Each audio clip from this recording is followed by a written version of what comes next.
Yes, sir. Yes, sir. Welcome to a new edition of Sports Shop 27. I'm your host, Jermaine Coulter. To my far right, I got my main man, KJ, Kevin Johnson. Today's special guest, we got a hooper in the house tonight. We got a high rising Yo, guys like man. Shooting Dominique guard. Wilkins in the paint. He went to SMU, also played for Baylor University, attended Trinity Valley Community College, won the championship there.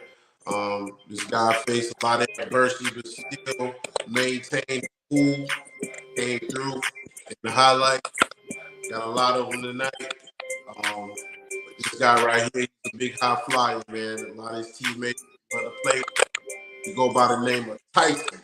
Josh, what's going on, Tyson? What's going on, man? What's up? What's up now? How good, you man. doing? I actually hear like some music in the background. Somebody got some music. Yeah, turn the music off. Yo. So, Yeah. Tyson, for the people that don't know you, where you from, and let them know where you from and a little bit about your background. All right, so I was born in Muskogee, Oklahoma. Lived there for a while. I was about 12 years old.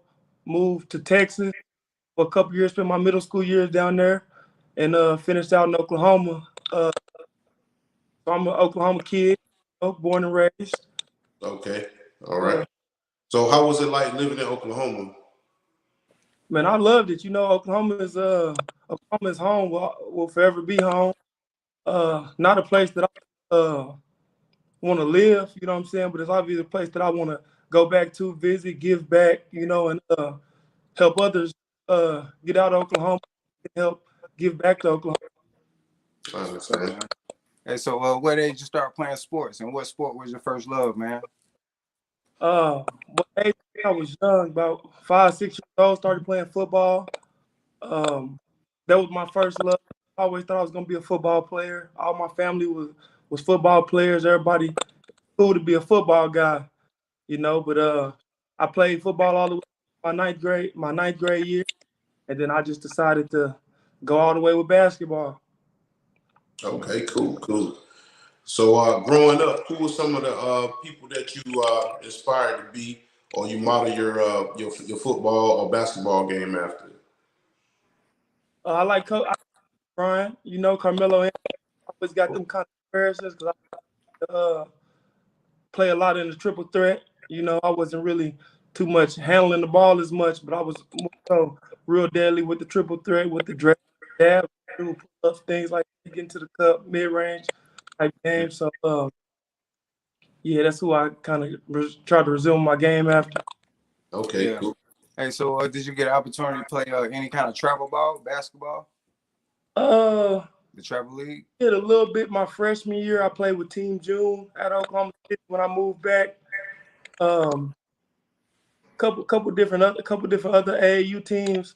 I never actually really got big on the AAU scene, but I did play a couple of tournaments, Kansas area, Oklahoma, Texas, and Kansas area. Oh, okay. Okay. All right. So who was the person that was responsible influenced you to play basketball? My big brother, Okay. he was playing first, and I was always a football guy. I wanted to play football more, and then when I got back, I started taking basketball more. I was just kind of people that put me in contact with his love of the game, my love of the game. And once I started making the connections, like and seeing how basketball actually works and what it really is, and I kind of thought basketball was just a soft sport at first. I'd rather be out there hitting stuff like Okay. that, But yeah, when I moved to Oklahoma, man, I really fell in love with the game. I had like a lot of older guys around me that played too, and they made it fun. It gave me like a little chase, something to chase, and so I really put my head on with trying to become a good basketball player. Now, what all positions did you play besides shooting guard? Was there any other positions? Man, I played all of them. Oh. I had to. I just had to, wherever I wanted, wherever that I could be put on the court. That's where I play. Wherever I can get the most playing time, be effective. And I felt like, especially in high school, I could be effective in any position, because I was big for some of smaller guards, and I'd be too quick for the bigger bigs. It's gonna be in the paint. And in my high school, we ran full court presses, and so we really we yeah. really didn't need a true big unless we was gonna be blocking shots. I You hear know, you. Man. Yeah. shots too. So yeah. Yeah, I All got right. you, man. So going to some of the comments. Odom Jolly say we ready. So yeah. Shout out to Odom Jolly. Make sure you subscribe to the channel on YouTube. Odom, appreciate you Yeah. tuning in. Thank you, man. We Appreciate that. got Willie Menifee. We got Right. the Up, fist up. Thank you, man. Yep. Damani Hustle say let's go. You okay, know, D Money Hustle, baby. take off. You know, you got Rockets up. Then we got Tavon Williams. Got the muscle man on there Gang, pushing weight. All right. gang. Latron said also okay. Yes, And sir. Alexis Lucas, and she got the hands up. So, Love you. let's do it. Let's So, go. talk about, once you got into basketball and you started playing, what drove you to football? I already know that that was your favorite sport first, but what position did you play when you played football? Free safety, corner. I play little receiver too, but Okay. I like the defensive side of the ball more than the offensive side of the ball. I like the hitting, more so than being hit. You Right. know, and I like getting an interception, getting Oski trying to take the crib. I like that's what excites me about the game. Mm. I tried to play running back, I think, in middle school, and I went up the gut. Dude hit me and knocked the wind out. Couldn't breathe. I'm like, nah, yeah, that, that ain't that I want to be. I'd rather be delivering them blows than taking them blows. That's what's right, man. That's That's right. like so. When you, growing up, what team did you follow, man? What college and NFL team was your favorite at the time? Um, I was in the Oklahoma area. I watched Oklahoma OSU. I wasn't I never really was like a real like sports guy, Okay. as far as like watching it and following it. I just, played it, kind of that's what everybody was doing. And I wanted to be somebody, Yeah. I felt like I was at it, it was me keep me focused. So I was just kind of doing it just for fun, honestly. All right, well, man, we'll talk about playing basketball on the high school level. How was it your first year, your first season in high school? Did you? I mean, you hit the thing. My first year, it was kind of because I felt like I was ready to be playing varsity and all that, but I was going through like growing pains. So like I couldn't really walk straight. My back was all messed up, always messed up. I had no real basketball skills. I was really raw. I never basketball, never really worked on anything, didn't really know how to shoot. All I did was hard hustle, be tough and physical, and that wasn't enough. So and I was a little hard headed. So me and my coach always kind of bumped heads. I was always having to run, always having to do different type conditioning drills, but I didn't get that much playing. Freshman team I played, we had a real good team. We might have went undefeated my freshman or sophomore year, freshman time. But as far as getting on varsity and all that, I was being able to suit up, but I never actually get able to touch the court. Man, so who was the competition? In the area at the time. On my team or just in the city? Yeah, in the city. Man, honestly, it was some guys I really didn't even know. I was when I moved to Oklahoma, it was all I knew was like the guys that was like. So we had Omega Harris, Tori Noel, Keyshawn, Cornell, rest in peace. He just passed, but guys like that, older guys that who Kevin House, Tavion Williamson, Trigg, guys like that. But as far as outside of that little circle of guys that was playing with me. I knew some guys from Tulsa, from Team June as well, but in the city, I really didn't know a lot of people. So I was more so trying to compete and get better with the guys that I was used to. Oh, okay. All right. So you got to ninth grade. Did you start on varsity or JV? Man, I started on freshman. I played JV a little bit, but I didn't get too much burn. Like I said, I went through growing pains. I was a little guy, probably like 5'9", real slim, But I had to work ethic early to kind of separate myself from some people. So that got me the to be able to, the JV and like varsity look. But I couldn't keep up with the other guys because I couldn't move. My waist sore, my back hurting, my knee hurt, and yeah, that's how it went. And then I hit a growth spurt freshman summer. I grew. I went from 5'8" to about 6'1", 6'1.5". All So right. kind of a different ball game. Then my body started feeling. I started getting my body under me. I was able to run, able to move better. I wasn't as stiff as I was because I was in growing pains. And then that's when I started to start getting a chance. Yeah. So let me ask you, when did you know that basketball was your ticket? Besides the hit at running back, when did you know that basketball was going to be the breadwinner for you? Was it in high school or was it in college? Um,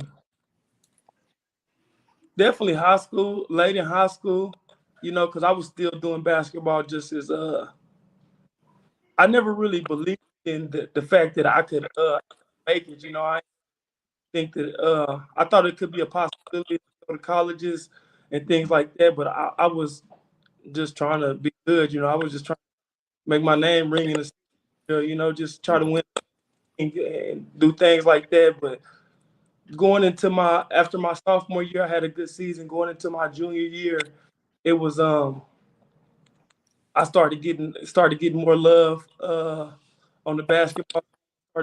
Started to get ranked. I'm like, oh, this for real. Coaches kept telling me, Tyson, stay focused. Tyson, you got it. Just keep working, keep working. So I started trying to dedicate myself to the grind, whether that's waking up, doing 6 a.m., plus practice after shooting, just really working and trying to see how good I can actually get. And one day going into junior year, we're just in a gym and I get my first offer from Tulsa. So I'm like, okay, it's starting to like be realistic. Like this can actually happen. All right, cool. Yeah. Yeah, So, my I want to say junior year. Junior year is when I really started thinking like, okay, I got a shot to make it Okay. yeah. level. All Yeah. right. As how do y'all do in the playoffs, man? Y'all get a chance to run, get an opportunity to win a ring, anything? Yeah, man, I'm about that, man. We should have won a ring every year that I was there.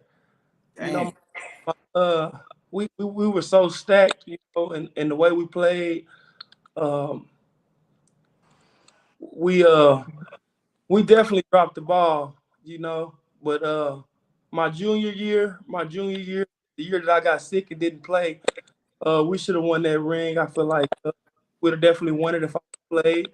Mm-hmm. My senior year, um we fell short. They had a good uh, yeah, we didn't get a chance, but I left, with one of my coaches, like one of his worst teams, you say paper wise, they ended up winning. So I feel like Man. even though I didn't get a ring, I feel like I got a ring. I was there and watched them, make that happen, and they grew up watching us taking the beatings we give them. So I feel like everything like we helped build that, and then they capped it off. So I Yep. still got one. All right.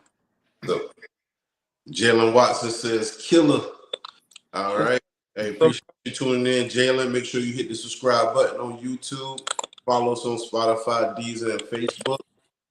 Dwight Robles says OKC legend went crazy in a Tarkanian Classic. Yeah, So that's my brother. that's That's what's up. started. That's when it started. Okay, talk about that. Talk about your opening night, your one of your best games. You know what I'm saying? Just go ahead and get to it. Let's talk about that. Yeah, what the crowd was like the whole atmosphere. Even trying to get to that, it's like I'm skipping so much. You know what Well, I'm go saying? ahead and take your time, man. Just getting to there. So my junior year, I I was sick for a while, you know, and I kept getting misdiagnosed for a couple months. I had a real bad cough, and nobody could figure out what it was. I mean, whether it was they tried to diagnose me with pneumonia, all different type of things because they couldn't actually figure out what was wrong with me. Mhm. So one day I actually passed out in my high school, just walking from the gym. I wasn't working out or anything. I passed out, and well, I woke up. You know, everybody was kind of around me trying to figure out I was trying to figure out what was going on. You know what I'm saying? I'm thinking I just tripped or fell or something. Woke up, but everybody was right there. And they told me I had passed out in it. So the tests that they had to run on me weren't the tests that they were usually have to run on like a 16-year-old kid, you know. So they ran a CT scan to like check for blood clots and things like that. So came back, I had like in my lungs, one exploded, and they said I passed out right then. I should have never woke up. So my whole team, they're at the hospital. You know, they're supporting me. You know, they love me.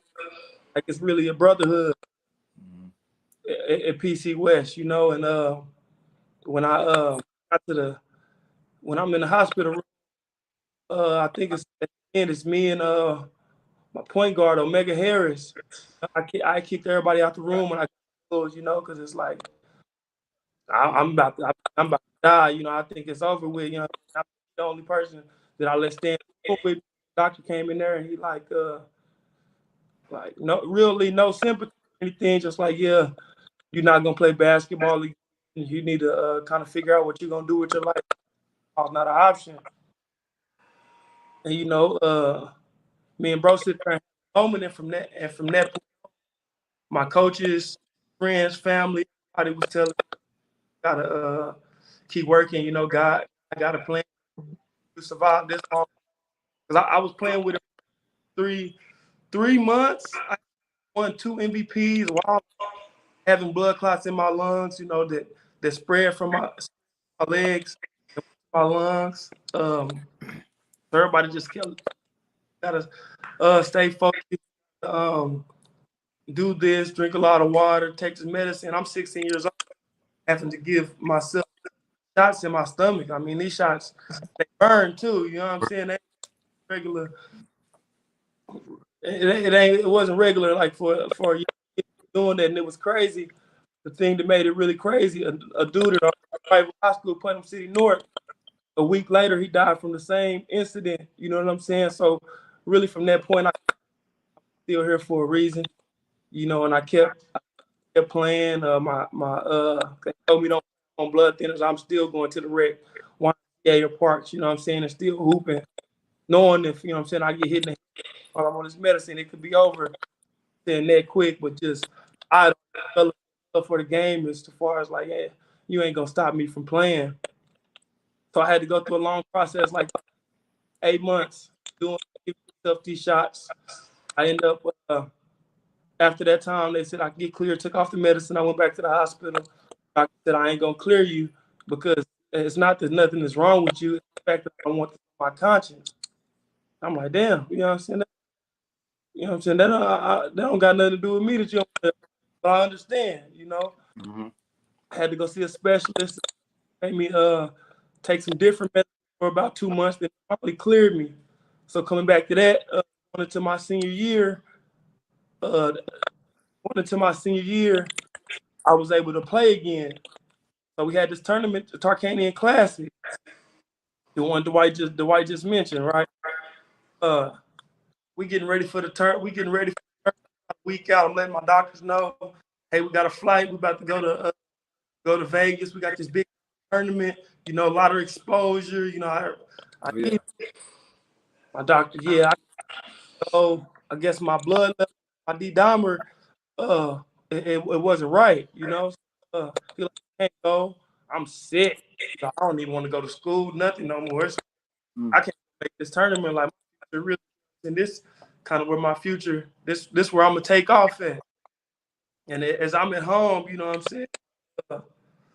My high school principal called me, Miss Debbie Martin. Tyson, you want to play in this tournament? I'm like, yes, ma'am. Of course. You know, she was like, let's drive to Vegas, you know, right now. The first game in like 2 days, a trip to Vegas. So she like, you and your mom come to my house. We load up and we gone. So we went over there, we did that. We made the trip. I slept most of the trip, you know, but stopped at like a little gas station or something and all that just to archive the memory. But we got there about 2 hours before the first game, and it's real, you know, it's real, straight shot. We get there, we get to playing. We Poly. I think they're like Snoop Dogg High School or something like that. So this, you know, I ain't, you know, basketball. It was real simple. It was Oklahoma, Texas, and Kansas for me. You know, so just to be out here, we walk in the gym. It's Coach K, Coach, all the, you know, in the building. And it's real surreal. And we get out there the first half. I had like 5 points. You know, what I'm saying, real kind of fluttered. So at halftime, Coach gave his little. He then I sat in the locker room where everybody went out. I'm just like, man, shit, kind of beating myself up. Like, man, I don't even know why I did it. You know, just what's going on. And he just, man, go out there and play your game, have fun. You know, just do what you do. Stop putting so much pressure on yourself. Yeah. Second half, went out there. Team turned up. And you know, we was at Bishop Gorman gym. So the first gym packed. We in the back, little small gym, with nobody really in there at first. I think you can go pull the game up on YouTube. About the second half, about 10 minutes ago, it wasn't even standing room in the gym. We had the gym, you know, so turned up. We ended up beating them. Then we played. I want Prestonwood. It might have been before that we played Wood. Ended up beating them. I played well again. Had about 20 that game. We played one more team. I can't remember the name of them before the white team helped me out, bro. But we played one more team before that, and then we played in the championship game. We played Prestonwood. Then we beat Bill Foreman, the home team, to go to the championship. Mm-hmm. You know, after we beat Prestonwood, my coach was like, you keep playing like this, you're gonna cause. So I'm like, all right. So we go into Foreman, they big arena, and we end up beating them at the bus. My boy Nick Robertson made the layup in the game, and after that, you know, we about to go to the championship. We know good, like we're a top team in the country. I prove we have a whole bunch to be playing for, and get back in the room. I get a call from an Oregon number. You know, it's Oregon University. They calling me. They really like me. You know what I'm saying? Extending me an offer. I'm my coach. Hey, coach. Oregon called me. Is this real? Like, Oregon called me. They said they like me. This and another. I think they offering me. He was like, yeah, you might just want to turn your phone off because it's going to be crazy. You know what I'm saying? Because what we've just done in the championship, we end up going to lose the championship. But then we go back to Oklahoma. My phone's ringing. I got every Pac-12 on me. You know, schools in the Pac-12 on me. I mean, Oklahoma State, Tulsa, Texas, all the schools in my area didn't, wasn't really on me like that. But it just started to come after I went just from the Tarkanian Classic. Mm-hmm. Oh yeah, the Tarkanian Classic really Yeah. my one shining moment. Yeah, man. Bishop Gorman is a top-notch school out there in Vegas. They're always playing in big tournaments. One national championship with Cordell Brewers playing at wide receiver. What year did you play in that tournament? What year was that? That was 2015. I mean, they had it all. They was trying to run the zone so long on us.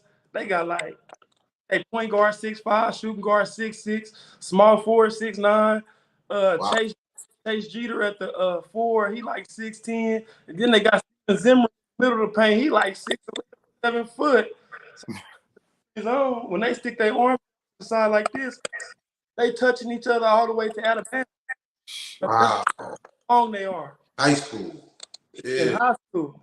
But we got them dogs though. We them days that we used to have in practice, and you know what I'm saying, how we depend on each other every day in and day out. Like the brotherhood that we built at PC West, like it wasn't stopping us. We was always picking each other up, and it was an opportunity, and we had to play hard. Our coach brought that, and I feel like that's the reason we came out on top.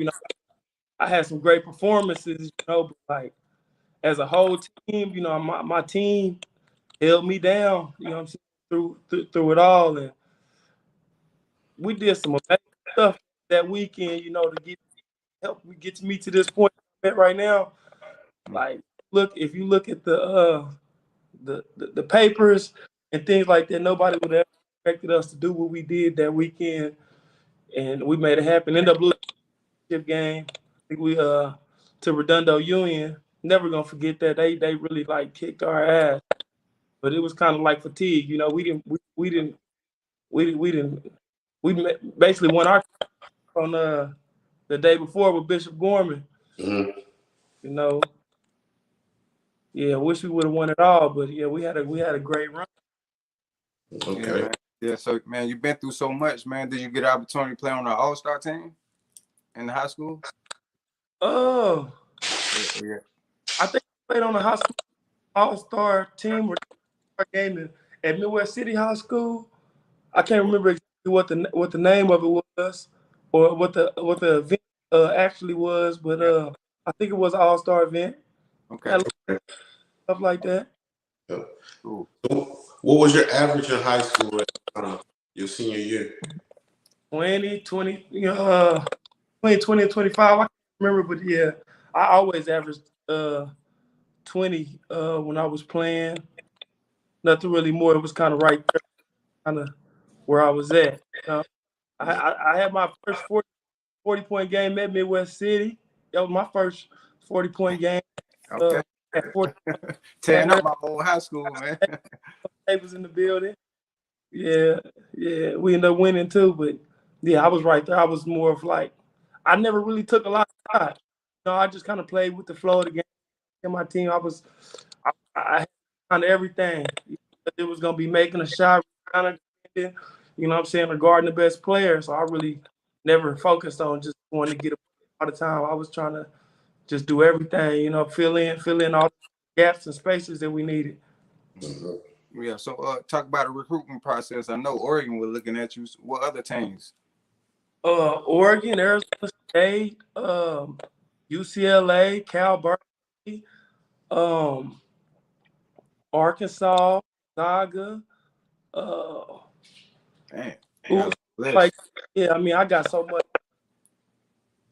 little meals and stuff. You know how they be sending you the mail? Oh yeah. I got so much of that. Just from all over the place. I actually end up waiting it all out, but I signed to Cal Berkeley out of high school. They had an all-black staff. I think they were all from St. Louis. It felt like the brotherhood to me. It felt like I was gonna be leaving my high school, going to the same type of environment. that type of environment. But my coach told me, he was like, can't get no D's, but not knowing nothing.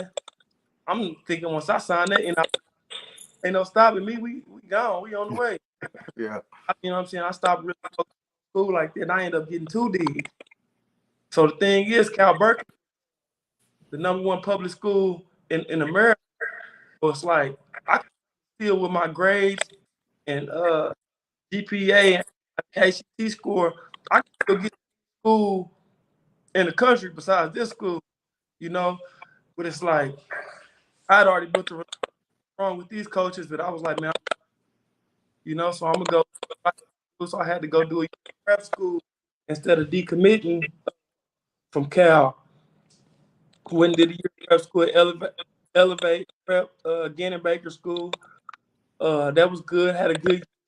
As I'm about to come out and go to Cal, my recruiter, he ends up getting fired. So that kind of messes up messed me up. Go to Cal, but it wasn't the same. So I reopened my recruitment. That's when I end up committing to Baylor. Wanted to come back a little bit. I mean, I had been away here in Miami, so I'm like, I wouldn't mind not at the crib. At least I can kind of go without a flight if I need to. Yeah. Yeah, committed to Baylor. They had a great program going on over there. I felt like I could be, a key piece in it. And I committed over there. Been 2 years. Red shirt in one, played a little bit the second one. Okay. Well, Miss Unique Jolly sent the hearts to you. Nick, what up? Yeah. Right. Willie Menifee say the reason. Yes, sir. Yep. Adam Jolly said, I tell Tyson all the time, I ain't never seen a beast like the one I saw at the Tarkanian Classic and Junior Orange Bowl in Miami. Nah, he do that all the time. He's like, bro, it don't matter how many games you done play, points you done score. He don't even like, my little brother don't even like basketball, but he like, bro, like just that tournament alone, I ain't never seen like that before with my own eyes. He always let me know, like, bro, you need to go back to that beast. I be thinking I'm better than that beast, but it's he's seen it yet. I still got something to show him.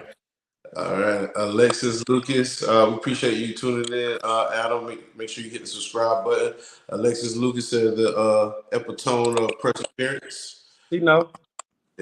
Jay Watson say OKC Wizards legend. All right. Let's see if you got somebody probably calling the phone. Somebody was calling you. Yeah, somebody. I don't know what they doing. Yeah. So when you was at Baylor, who was the competition in the conference?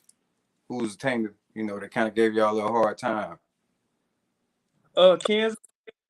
Kansas is always the real competition. Oh, yeah. But I mean, my first year, the shirt, won it all. We were so stacked. We were so deep. I feel like still to this day, I feel like I'm the missing piece just by me red shirt, just why we that ring that year. I feel like Kansas was always our biggest rival. That's who we prepared for. And it wasn't just the thing. Always was. It's not beating Kansas. It's like beating all the other teams. Prepare for Kansas. Something like that. Yeah. And because Kansas had the whole blueprint in the Big 12. I think about 5-6 years straight. So we was Baylor trying to just get to that level. Oh yeah. Okay. So Dwight Rowe, say Long Beach beat by 15, then Preston Wooten by like 20, then Bishop at the buzzer, and Russell Westbrook team in the finals. We ain't gonna talk about that. Oh, that was Russell Westbrook team. So he put me on game. Oh, it was Russell Westbrook team. Oh. Yeah. That's what's up, man. Yeah. But coach threw us right in the 5, man. Yep. Latron Jolly said MVP. Willie Menifee said killing it. And Sharita White said, I'm so proud of you, nephew.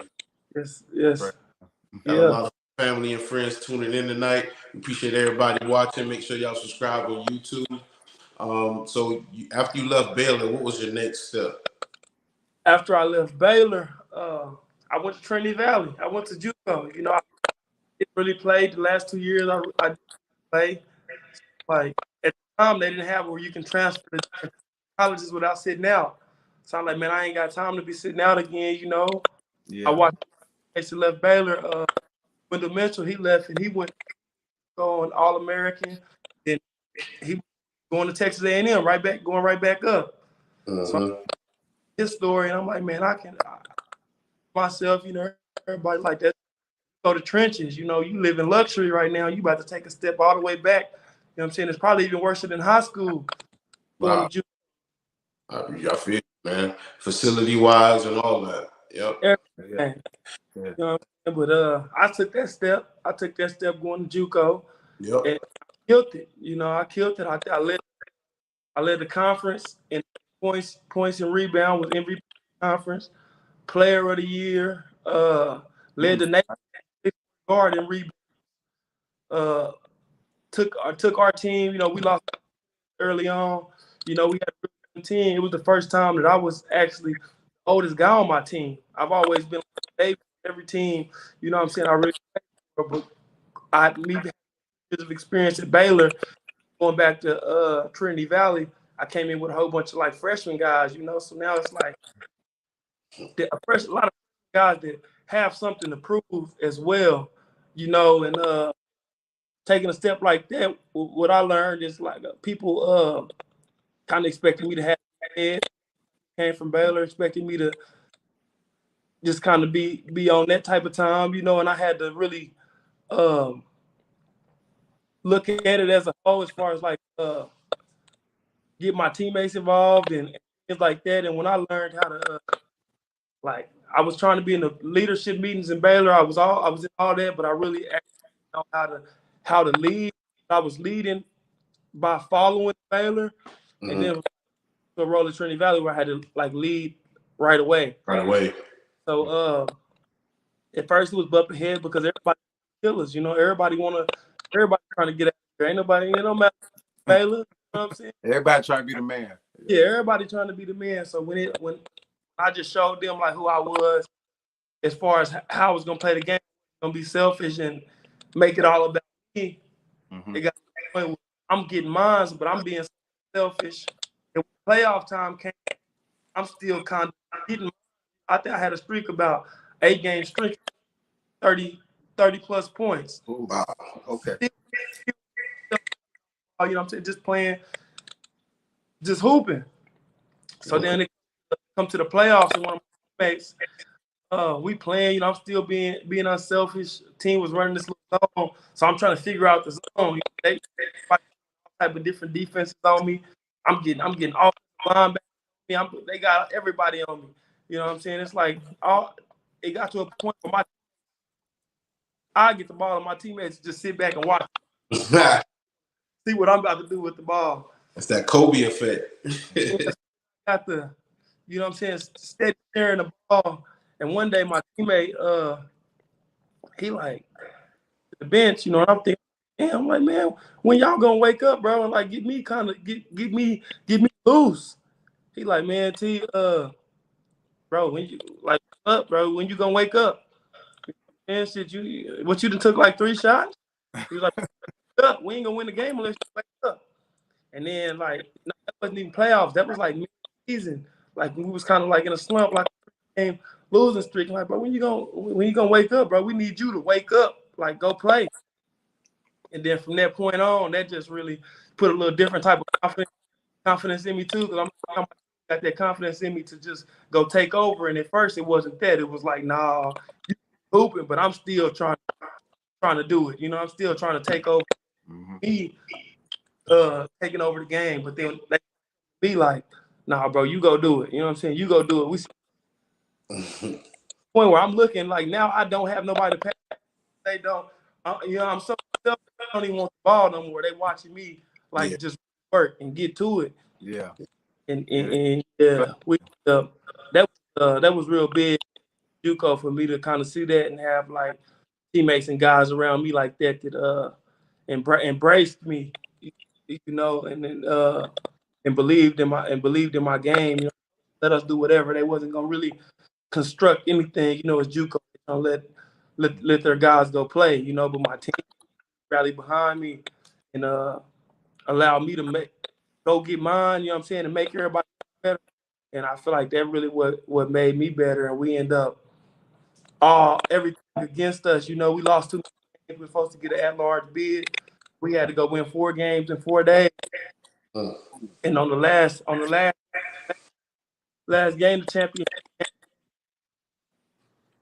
man, we playing our rival, and we was on that, you know. And I was leading the charge. I had like 27 points. I think like 6 bounds, like 5 blocks, 5 steals, 8 assists. Like that's crazy. That's just to go to Hutch JUCO Nationals, and then we get the Hutch. You know, so that ain't even enough. So we playing some team out of Kansas. They were a top team. We go smack them too.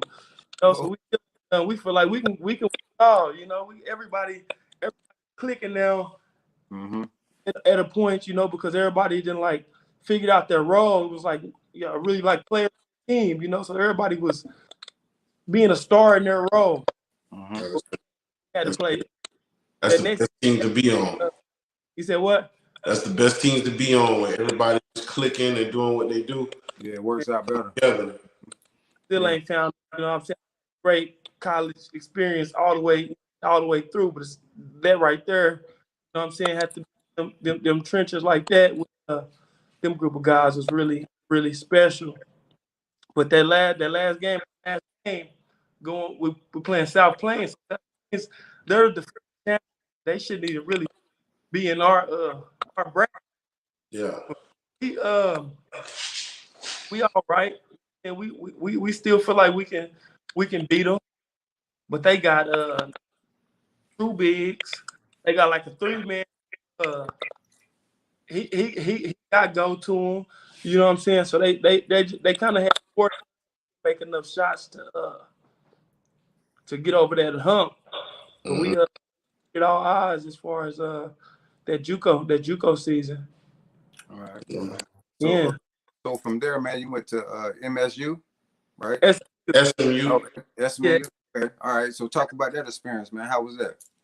Man, SMU was live. You know, SMU was just, it was because I came in and, you know, they was rating me as the #1 JUCO point guard in the country, like on some pages. You know, so I came in and I'm thinking that I'm gonna take off, you know, after this year. So I'm like, I was feeling so good in JUCO. I'm thinking that I dude, I can't remember his name, went to the league for JUCO. You know, after what I did JUCO, I'm feeling like I can do the same thing. Yeah. So I go to SMU and my role changes. You know, my role changes into like more of a spot up. I've never really been a spot up shooter, more so get it on your own type of role. And I thrive to a certain extent, if that makes sense, you know, because it was new to me and I had to adjust, and we had a really, really good point guard. We had a really good like all around squad. We were solid. But us being that solid kind of took away from me because we were so good, and our offense was like Tyson, you know, saying things. So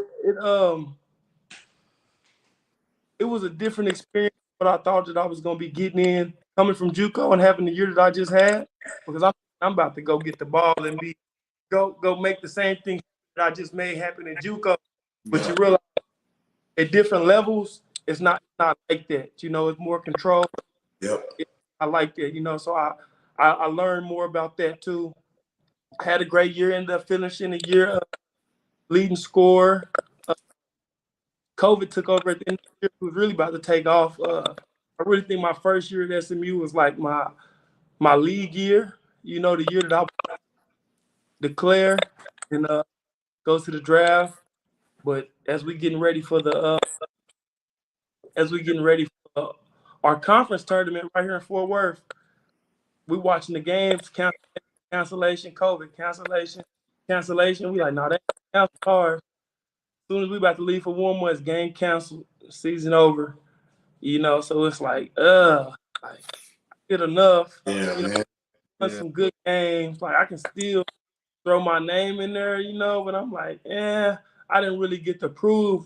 Like JUCO set my standards so high, you know, as far as like what I felt like I could do for a team and for a team and like for a university, and I really help get SMU like over that hump and get them back to the NCAA tournament and all that. So I'm like, man, do I want to declare? I'm watching other guys and stuff like that declare, but I'm like, man, I don't think my business, you know what I'm saying, here is done.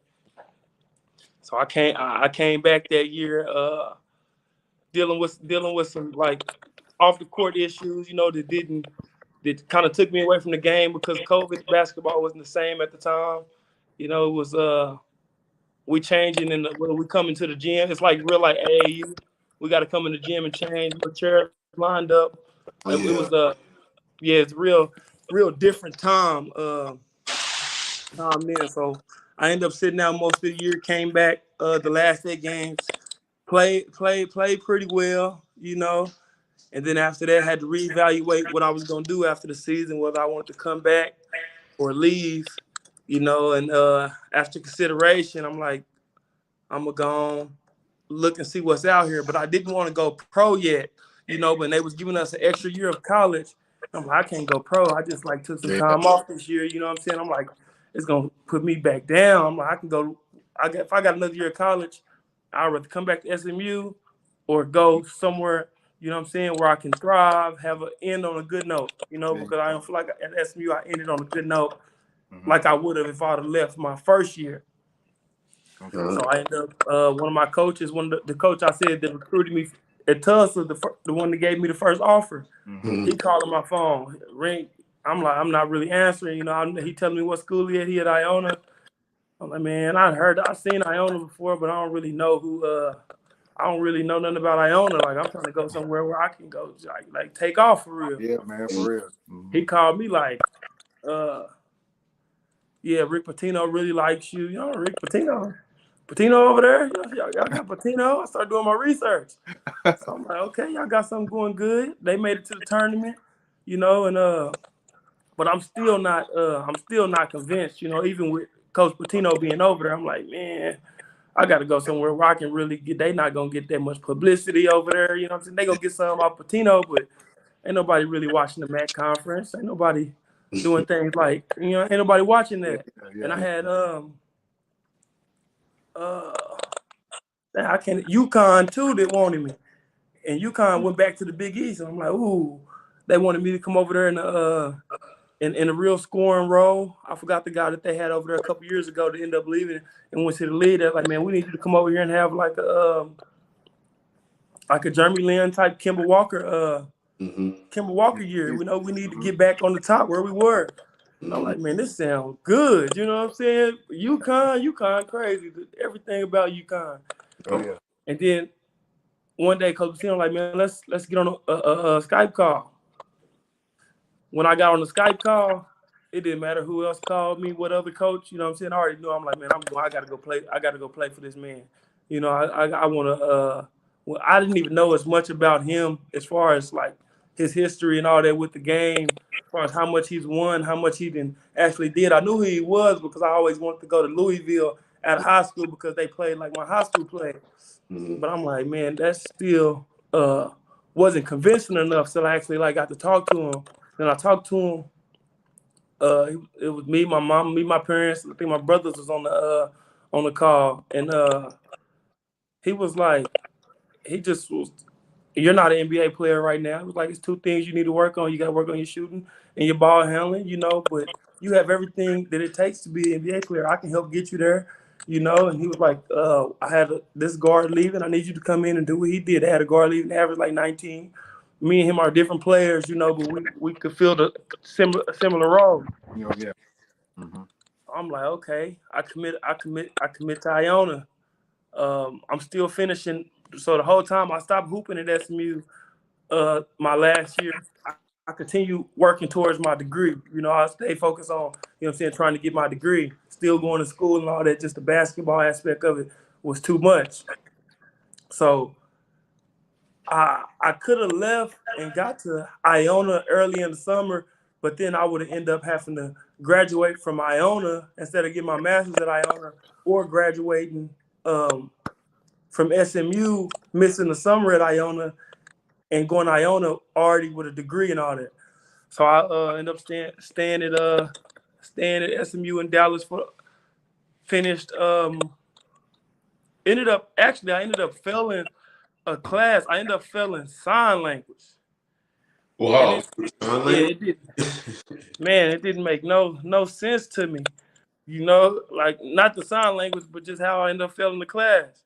And so I had to stay back and finish that so I can actually finish my degree. So I had to take it, finish it online, you know, finish the little sign language class online, do a whole bunch of work to knock that out and get a B. Did that, got my degree, then went to Iona. I'm at Iona about 3 days. So when I get out there, like I said, I had the blood clots and all that. So they got to do a whole bunch of different tests on me everywhere I go, you know, just for safety reasons, you know. Oh yeah. So I don't get to practice. I practice one day. The next day we fly to Greece. So we in Greece, Coach P, I'm thinking like we're gonna be learning something or something. Nah, he just threw us well, they was already there practicing and things like that, the majority of the team. He just basically threw me in the fire, like just go out there. I didn't know what I was doing. I looked horrible. It made me really, I think I averaged probably 3 points the whole time in Greece. You know, like I couldn't figure it out. I couldn't figure out what he wanted. He yelling the whole time. I'm like, man, this dude crazy. Like I don't know why I came over here, man, fooling with this dude, man. I'm been went off on Coach P, man. He tripping, you know, but he always come talk to me and you know tell me like, man, don't worry about this. I don't need you playing good right now. I need you playing good mid-December, you know what I'm saying? Mid-November, you know what I'm saying? Early December, I need you to start making your stride then. He was like, right now, don't put no pressure on yourself. And I'm like, all right, cool. You know what I'm saying? That made me feel a little better. But then as soon as the game come, all I hear is him yelling my name the whole time. Tyson, Tyson, Tyson. I'm like, man, hey, I can't even think. You know what I'm saying? Let alone just have fun with it because you putting the pressure on me, but then telling me don't put the pressure on myself. Yeah. So we end up winning one game out there. It was a good time, you know, great experience. You know, we get back to Iona. I start kind of figuring out, you know what I'm saying, start to play what he wants. I've never played for a coach that like just wants you to go. Like if you get the ball, nigga, why are you passing it? You know what I'm saying? Why you even thinking about passing it? What? Why you pass up that shot? Why you had him beat by a little step. Keep going. Like I'm Green like, light game. yeah, green light gang. So I'm like, hey, okay, you know what I'm saying? I'm not used to this, you know, because I've been put in the corner. I've been put in different, you know what I'm saying, places on the court where I haven't been able to just run around, you know what I'm saying, be loosey-goosey. So he like, yeah, Tyson, I need you to run around more, move around. I don't want you to ever stop moving. You know, so I'm like, damn, this, you know what I'm saying, this lit. You know what I'm saying? He don't let me just run around the court, you know, cut, backdoor, move, space, you know what I'm saying? So I'm starting to get a hang of it. I'm starting to play well. He didn't really, I mean, he ran a lot of plays, but never really ran a lot of plays for me because I had so much freedom to just move. So the ball is gonna automatically like find me because he's allowing me to move. So I started thriving on that. Started first game came out. He was kind of nervous with the team. He like, man, I don't know if y'all gonna be able to beat on Appalachian State. I think they was number one in their conference. You know, and I don't know if y'all got it. And he's serious. Yeah. And we come out, we end up smacking them. I think I led the way with like 20 points, like 7-8 rebounds, a couple assists. You know, so I'm like, but I haven't really played well all the way up until this point. Okay. You know, and it was like when the lights came on, then that's when I played better. And so from that, like moving forward, I think we went on like an 8-game win streak. You know, they're not expecting us. This is a new team. Like the new team he just put together, we just bonded like off the rip. Like we bonded before I even got to Iona before our point guard Elijah Joyner got there. The team, like, they just welcomed us in, like, man, come on, and they just followed us from then, you know, and Elijah being a good leader, you know what I'm saying? Dylan already being there, being a leader, you know, me being a leader with like the most experience out of all of us, just being in different schools, learning from different coaches and things like that, putting that mix together, you know, especially with all our personalities together, it made us thrive, you know. And I feel like going Iona, I think that was like the best part, you know, because the teammates, the Coach P, you know what I'm saying, pushing us, you know what I'm saying, in the bond, like, that we actually brought. Like, it was more so everybody was here, like, knowing that it's my last year. I got to make something happen right now, you know what I'm saying, for my future. It's Elijah last year. He know he got to make something happen right now for his future. We all, Dylan, his last year, he got to make something happen right now. We had a big man, and he been all on the NBA pages and all that, you know what I'm saying? He trying to make something happen right. Ain't nobody trying to be here next year. You know, everybody trying to elevate. Yeah. But the way we the way we attacked it, like, together, you know, that's why we was like 12-0. Then we lost to Belmont. Coach P crazy, man. Coach P crazy.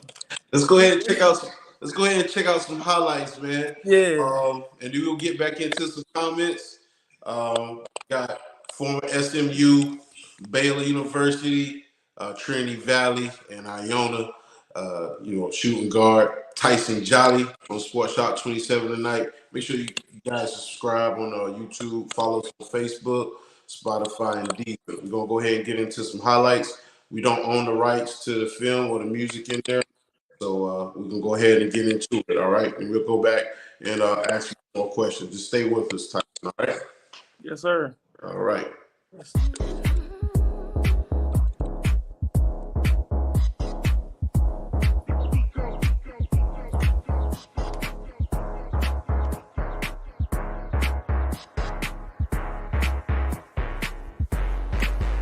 Just a moment ago, Jolly had some space, finds a lane, and finishes strong. I would say very, very strong. I'm back. Welcome back, friend. I'm back. Glad to be.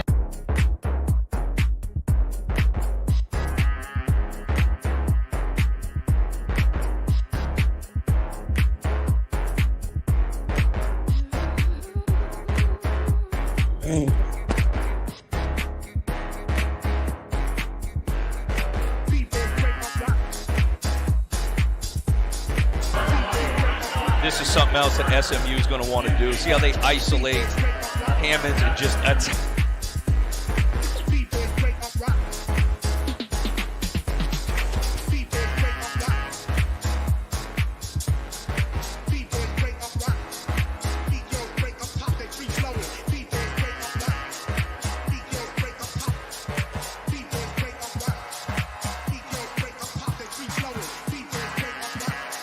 Oh, yeah.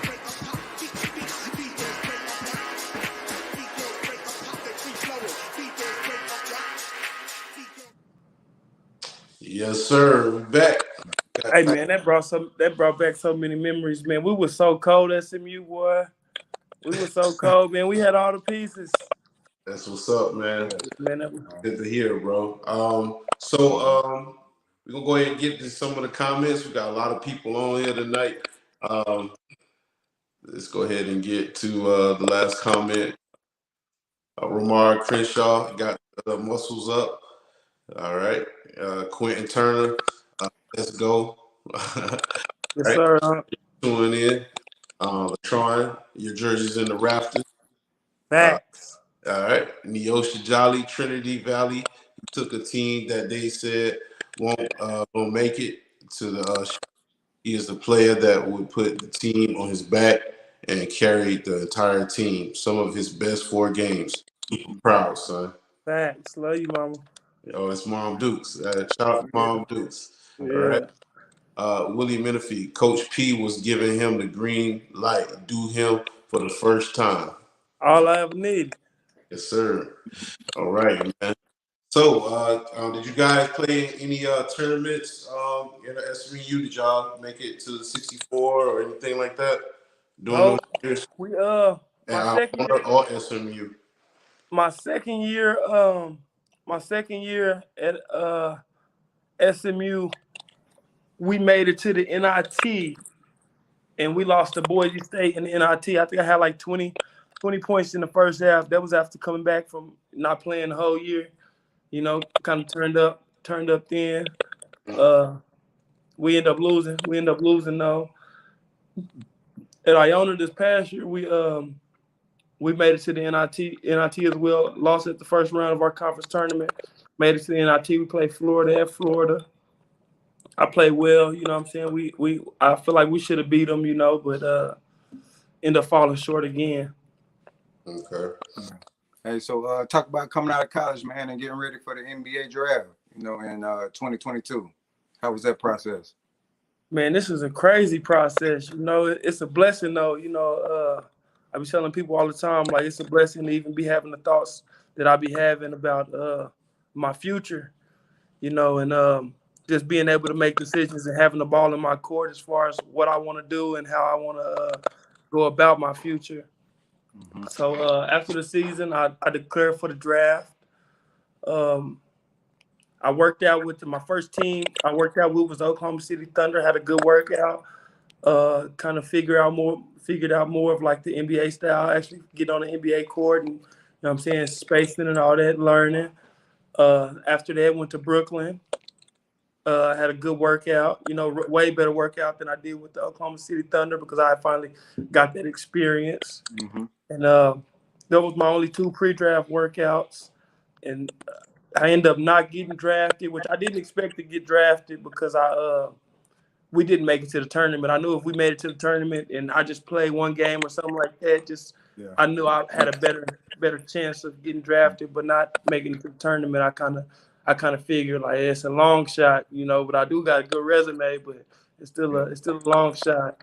And so then I was trying to Brooklyn had something set up for me where they were trying to get me as a local tryout guy. I didn't want my name in the G League draft. They wanted me to come in, like I guess you can call it through the back door or something like that. And at first I'm like, yeah, you know what I'm saying? But I like Brooklyn. They was always around our gym, you know, they was always around at Iona, you know what I'm saying, showing love, whether it's Coach Pierre just coming by to see the guys.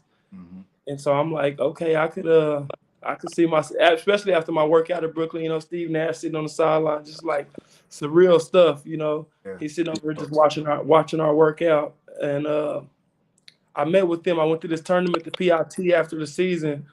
And that's when I didn't have no agent or nothing because I didn't really know how that really worked. You know, I didn't have nobody I personally knew like that was an agent or anything. So I didn't feel like I worked my way all the way up to this point, like solo. So I'm like, why would I just hire an agent and just give them like the ability to talk on my behalf and I don't even know them or they don't even know me to like what y'all, you know what I'm saying? I mean, my game kind of speak for itself. So I went to the PIT with no agent, you know, and I met with the Suns twice. I met with Brooklyn and I met with the Spurs, and that was my first like real actual encounters with like NBA coaches. Like the first meeting was crazy. I got a text from a dude from the Spurs. He's like Tyson, could you meet downstairs in like 15 minutes for a meeting? This is so-and-so with the Spurs. I'm like, yeah, you know what I'm saying? I'll come down there. So I come down there. I got like a little hoodie on, you know what I'm saying? Something real chill like this. Mm-hmm. So they like come to the meeting room. I go to the meeting room. I tell my mom, I'm like, Mama, I got this little meeting. She's like, all right, let me know how it go. So I go to the meeting room, knock on the door. One of the coaches come answer the door, and I kind of like peep through the door. It's like 12 people in there with Spurs shirts on. So I'm like, oh, I didn't even come prepared for this. Yeah. You know, I wasn't even mentally thinking this what it was about to be. So I went over to the side while I was waiting because they still had another player in there that they was interviewing. I called my mom. I'm like, Mama, hey, I don't know what they got going. I'm like, Mama, it's like 12. I'm like, I don't know what type of meeting this is. This a good meeting. You know, I was kind of nervous. So I get in there, they all get up, get to shaking my hands, talking. So the whole time it's like they're all kind of piecing me up, and I can't. I'm so nervous because it's so many of them I wasn't expecting. I'm thinking it's gonna be like an interview, just face to face, me and him, to a camera. It's like 12 people in here. We at a round table. I didn't even know where to sit at. I tried to wait till everybody else sat down until I sat down, and I finally let everybody sit down. I ended up sitting at the end of the table, and the dude who invited me, he sat on the far end of the table. So it's like me and him looking at each other. So as they asked me questions, they didn't really ask me a lot of like different questions. Like some guys I knew, they asked like crazy questions. Like if you were stranded on an island, like what's 3 things that you would take? You know what I'm saying? I didn't really get questions like that. They just told me, like, I just sat down like, man, tell us about your journey. Tell us how you got to this point, to be right here. I just told them, like, same how I just told y'all, I just sat there and told them. And then they was like, why you don't have an agent? I'm like, man, cuz I feel like, I didn't put myself in this position to get to this point. I talked to coaches and they said, I don't need an agent to come to this point, or and they said I could represent myself. So I'm like, yeah, I don't mind getting an agent. I just want to kind of get to know an agent. I want to get to know these agencies. I want to do my own research on what's going on with these agencies and things like that before I sign. And they respected it. They was like, man, I completely understand. A lot of people don't do that. A lot of people will come in with an agent or been having people talking on their behalf since they probably started playing basketball, And I'm like, nah, it's like kind of been me. Like my parents always let me do the talking, and always allowed me to make my own decisions. Yeah. And I was like, this was a decision I made to not have an agent and just come in, and be able to speak for myself, because nobody that I hire at this point is going to be able to tell you my story or tell you, too much anything about me more than I can tell you, because they don't even know. They're still trying to figure it out. So I'd rather this be my first impression than that. So I did that. I met with, like I said, I met with the Suns twice. And it was crazy because when I was at Baylor, I used to hang out with the managers and stuff like that. So one of the managers, he ended up is one of the top guys at the Suns now, and like everybody else, the managers is coming up now. They're getting jobs, so it's like a Baylor like just like flooding them in there. You know what I'm saying? So when I'm meeting with the guys, it's like, damn, I'm sitting here right here with bro. Like me and bro, we used to, you know what I'm saying, be having a good time. Like he's moving on up and I'm moving on up. It's like, kind of like, what I'm saying, when you tell people like we're gonna meet at the top together. Yeah. It's like, damn, like we really, what I'm saying, right here, like doing this. Yeah. And that was cool, and met with Brooklyn. They said they loved me. They said they had an opportunity for me. Basically told me they already had a spot on their team, like their G League team. Okay. And I'm like, cool. I'm already banking on. I got a job. You know what I'm saying? I'm like, I'm gonna be all right.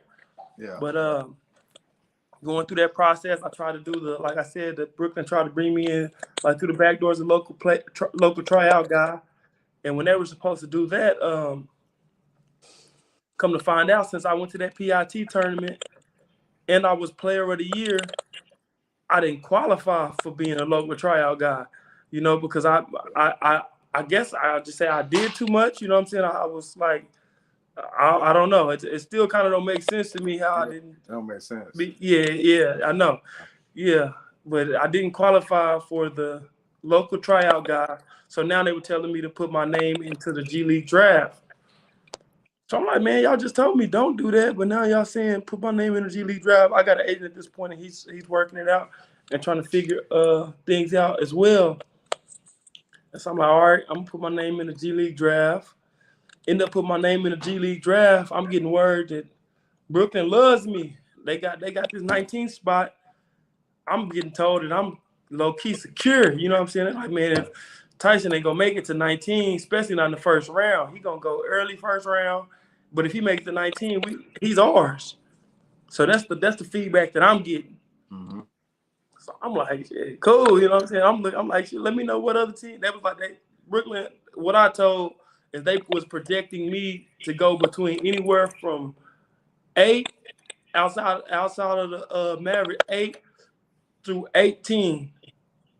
And it's like if I make it to 19, that they was gonna grab me. So I'm like, all right. I was looking at the teams. I'm like, oh, you know what I'm saying? I could be anywhere in the world right now, anywhere in the world this next year playing. Mm-hmm. So I'm watching the draft going to G League draft. I'm watching. I'm like, yeah. Okay, here come 10. I ain't on there. I'm looking 15. I ain't on there. Then my phone kind of glitched. Next thing you know, we like at 27. I'm like, damn, you know what I'm saying? They just okay, cool. You know what I'm saying? Second round come. I'm kind of at this point. I'm kind of pissed. You know, I'm like, man, bro, what's up? Why everybody like? It's just like this stuff's just starting to get repetitive. You know what I'm saying? Kind of like being told something and it's not being what it is. You know, I understand it's a business and all that. But then, look, I get picked up by the Charlotte, the Greensboro Swarm, third pick, second round. So I'm like, oh, bet that's lit. I'm looking at Charlotte, they roster and things like that. I'm like, oh yeah, this might have been better than anything. You know what I'm saying? That didn't happen. As far as what I thought that I was gonna be at. You know, I'm looking at Charlotte, I'm like, oh, they got it. You know what I'm saying? They got it's opportunity, real opportunity over there for me. So I had to leave the next day to go to Charlotte. You know, they called me, the head coach, everybody followed me, you know what I'm saying, was showing me love. I get out there, you know, and I'm not really knowing how to like business really work. You know, I just know that I got skills, I can play, and that's what I'm gonna bring. I'm gonna come play hard. You know what I'm saying? And I'm gonna be a good dude. That's right. But I don't really know. It's more to it than all that. You know, it's a lot of different factors and a lot of experience. Experience obviously plays a big factor too. I didn't even know that guys like Norris Cole and things like that, like NBA veterans, could still be drafted in the G League draft. Like, I mean, you know what I'm saying? If they've been in the NBA and played in the NBA, how are you still getting drafted to play in the G League draft with rookies? And you 38, you know, I'm not saying he 38, but just like guys, is, you know what I'm saying, 34, 35 years old, still getting like drafted in this draft. So I get there, I have a good week of training camp. But as I'm there, I'm figuring out like they already got like 7 guards over here, and all these guards already been to the Hornets training camp, like the top team. Mm-hmm. So I'm like, okay, you know, they drafted me though. They gotta have a plan for me. You know, they gotta have something like that they're trying to do with me because they, you know what I'm saying, use me as a draft pick. Mm-hmm. We had a scrimmage. I didn't play too much in the scrimmage. I played probably like 3 minutes. Didn't play awful, but I didn't play my best, you know. But I mean, I played like 3 minutes, you know. So after I'm going to get some food, getting changed and all that, and one of the guys come grab me like, hey Tyson, can we speak to you in the office? This is after another kid was already leaving out. So I go in the office and they're like, hey Tyson, you know what I'm saying, we loved you, this, that, and the other, and you came in with the right mentality, great attitude, play hard. We love your game. We love you as a person. But the sad part of this business is, you know, we only can have 10 players on the squad. And I'm like, okay. It's like, so we're waiving you today.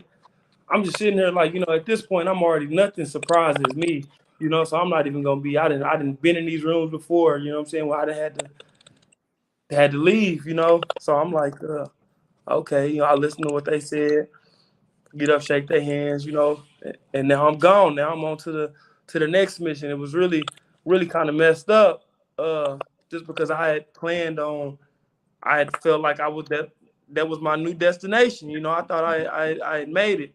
Mm-hmm. So then I had to come back home, and day after that, I get a call. The Pelicans want you to come in for their G League team. They need a scorer. You know, they need somebody, a scorer and a defensive player. I'm like, bet. You know what I'm saying? That's my perfect role. You know what I'm saying? That's me. Yeah. So I fly out there. I have to rush. It's like 1:00. The flight is at 4. I'm at my mama's. So they're like, can you make it to the airport? We can't buy the flight, but if y'all get there, if you can make it to the airport and buy the flight, we can we can reimburse you when you get here. I'm like, yeah, I'm not missing this opportunity. Me, my mama, and my grandma, we rushing. I'm packing. Most of my clothes already packed, but I got to sort out kind of what I want to take just in case I go out and make the team. I got to have enough that I can, you know what I'm saying, rewear for a week, you know what I'm saying, wash and rewear, like, till I can, you know what I'm saying, make something happen. Do that. We get to the airport about 3:15. 3:15. The flight is at 4. My mom's fiance works. He work at the airport, so he getting everything taken care of. You know what I'm saying? So we get there. I get through, end up taking the bags through, catch the flight. We good. Get out there. As soon as I get out there, dude come pick me up. He lit.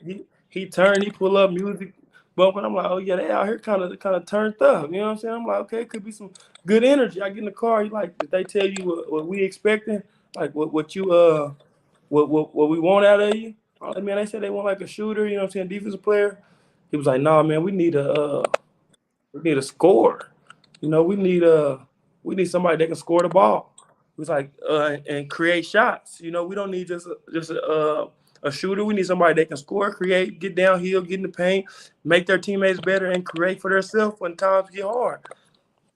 Say no more. You know what I'm saying? That's me. That's what y'all brought me in. I got a job. You know, that's what I'm thinking. You know what I'm saying? I'm like, if this what y'all about to bring me here to do, this what I do. Y'all just, you know what I'm saying? And he was like, but we don't need a starter. We need a 6-man. So, you know, I love Russell Westbrook. You know what I'm saying? So I'm looking at his situation. I'm like, okay, they got Russ over there 6-man. He's striving. I'm like, man, I can do it. You know what I'm saying? I can do the same thing. And you know what I'm saying? And earn my way up. You know what I'm saying? But starting right there at the 6-man and being able to be myself at that 6-man position, cool. But, you know, things don't work out like that. So when we get to practice and we having like defensive practice, I did 2 days there. And the practice was really short. Like NBA practice was like 45 minutes, you know, something like that, like real quick, you know, not a lot of playing, not a lot of up and down. So I really didn't get to showcase any they had a game coming up that Saturday. So that Sunday, so I got there on a Thursday. I got there on a Wednesday night, had Thursday and Friday to practice, and they was making their decision Friday whether they was gonna keep me and this other guy that they brought in as well. Okay. But we just got through in the mix of something they already had going. Like they already had a team, but we got through in the mix. So we just in there learning their plays, learning their defensive teams. They didn't come run the ball out like let's hoop, you know what I'm saying? Come earn a job. It was just like, I don't know if it was testing IQ or what it was. You know, it was a good opportunity, you know what I'm saying? It was a good experience to be there, seeing how the like pro level and all that work. But I'm thinking we about to roll the ball out. Like y'all let me see. Y'all trying to see what I'm really working. This is why y'all brought me in here, but that wasn't the case. So after that, they end up waving me. They end up waving me too. It was like, yeah, I know 2 days ain't enough time to kind of evaluate. You know what I'm saying? A person, this, that, and the other. Cool, understandable. You know, they end up saying what I was told. They wanted a shot creator, but then they said they wanted a 3-point specialist. So I'm like, okay, that's cool. You know what I'm saying? Because I ain't gonna lie, I'm not that. You know, I'm not just gonna say I'm not the guy that just sit in the corner and shoot threes. Like it's like what I just learned. I keep learning stuff, and then as I go to another level, it's like I'm having to break that habit to build a new habit. I'm like, man, Coach Pitino just made me move around, you know what I'm saying, and be real active. And then now I'll just go back to sitting I'm like, nah, so maybe that's a good sign, you know what I'm saying? That wasn't for me. Not saying that was a bad opportunity, you know what I'm saying, but I didn't feel like that opportunity was for me. So just now I'm in the process of waiting. I have the opportunity to go overseas and play. And but my dream has never been to go overseas and play. You know, I have no knock against it. I know a lot of people over there making a big bag. You know what I'm saying? Move their families and friends and kids, everything over there. You know what I'm saying? And are doing well for themselves. But my dream was to play in the NBA, and I feel like I still have that opportunity. But it's just like being patient. You know, staying focused. Because right now, like especially like if you like in my position, I don't got a job. You know what I'm saying? I don't like depending on people. I don't like people having to take care of me out for me, but it's like I'm in a position where I kind of have to, unless I just want to jump overseas and go do that, where I can just sit down and, you know what I'm saying, allow myself really to be humble in this time right now, because I know the opportunity is coming, because I've seen it and I know where it could where I could get just with the right opportunity. So now I feel like it's just a matter of staying focused, staying working out, staying in shape, because I feel like the opportunity is definitely going to present itself. Yeah, man. Okay. It will. Yeah. Stay patient. It'll work out. Yeah. So that was a good story, man. It's like you went straight to it, like with no skipping, man. And, you got the right attitude towards, the situation. Learn something, and then you gotta like let that go and learn something new. You know what I'm saying? Yeah. Coaches keep, telling you what they want, what they're for, and all it's doing is making you diversify your game. So just keep going at it, man. And just like I said, man, we appreciate you coming on the show and sharing your thoughts and your story. Is there anybody out there, or any person, or any message that you have for the youth out there?